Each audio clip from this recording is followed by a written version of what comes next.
Welcome back. Take a moment. Let your shoulders drop. You don't need to be anywhere but here. Tonight, we're going to step into a quieter moment in history. Not a revolution, but what came after. The Restoration. The return of the Bourbon monarchy in France. After Napoleon. After years of war. And what it meant for France and for the people who had lived through everything. The year is 1814. Napoleon Bonaparte is gone. Well, exiled, technically. First to the island of Alpa. France has changed. In just 2 decades, it has gone from absolute monarchy to revolution, to bloodshed, to empire. People are tired. Paris has seen heads fall, regimes rise, and sons march off to endless wars. So, when Napoleon is defeated and sent away, Europe's old monarchies, especially Britain, Prussia, Austria, and Russia, decide it's time to put things back to how they were before the French Revolution ever happened. So they bring back a king. His name is Louis XVIII, brother of the last king, Louis XVI, the one who had been guillotined during the Revolution. But Louis XVIII isn't stepping into the same world his brother left behind. France is different now. The people have tasted citizenship. There's a middle class, a memory of revolution, and Louis knows it. Louis XVIII doesn't try to erase the past completely. He calls himself the King of France, but he keeps some of Napoleon's reforms in place. The Napoleonic Code, the legal system, isn't scrapped. The land taken from nobles during the Revolution, he doesn't try to give it back. He even agrees to something called a charter. It's not quite a constitution, but it guarantees some basic rights. Freedom of religion, freedom of the press, and a 2-house legislature. On the surface, it looks like a monarchy adjusting to the modern age. But under the surface, things are tense. Many royalists, people who want the old days back, think Louis is being too soft.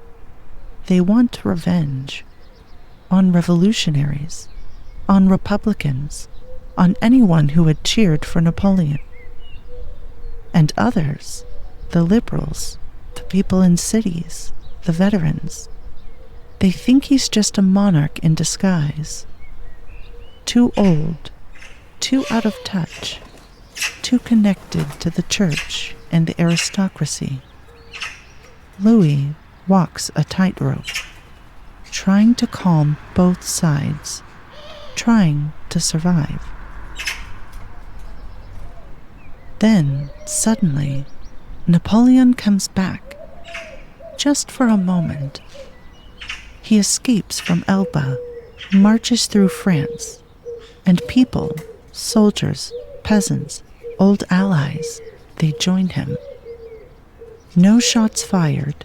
He walks back into Paris. Louis XVIII runs. It lasts for 100 days. Then Napoleon loses, one final time, at Waterloo. And now the Allies, Britain, Austria, Russia, Prussia, they're angry. They blame the French. And this time, they come back with a harder line. Louis XVIII returns again. But now it's clear this isn't just a symbolic restoration. This time, the monarchy is under their control. Foreign troops occupy France for a few years. Louis is king, but under watch. Louis XVIII reigns until 1824. He dies without fanfare. His brother takes the throne, Charles X. Charles is not as cautious. He's more traditional, more openly religious, more nostalgic for the old regime.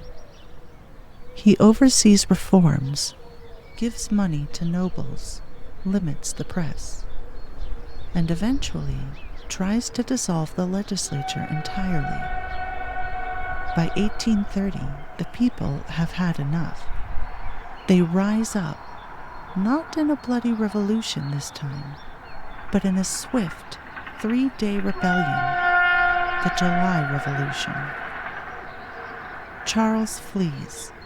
Another monarchy begins, the July Monarchy, with Louis Philippe, a constitutional monarch chosen by the people. So the Bourbon Restoration ends not with a bang, but with a shift. Another attempt at balance between past and future. The Bourbon Restoration wasn't just about bringing back a king. It was about how to rebuild a country after revolution. What to restore and what to leave behind. Louis XVIII tried to find middle ground, but the world had moved on. It's easy to see revolutions as loud, dramatic, and full of fire. But restorations, they're quieter, complicated. They ask, can you ever go back? And in France's case, the answer was no. Thank you for spending time with me. History doesn't have to be heavy or fast.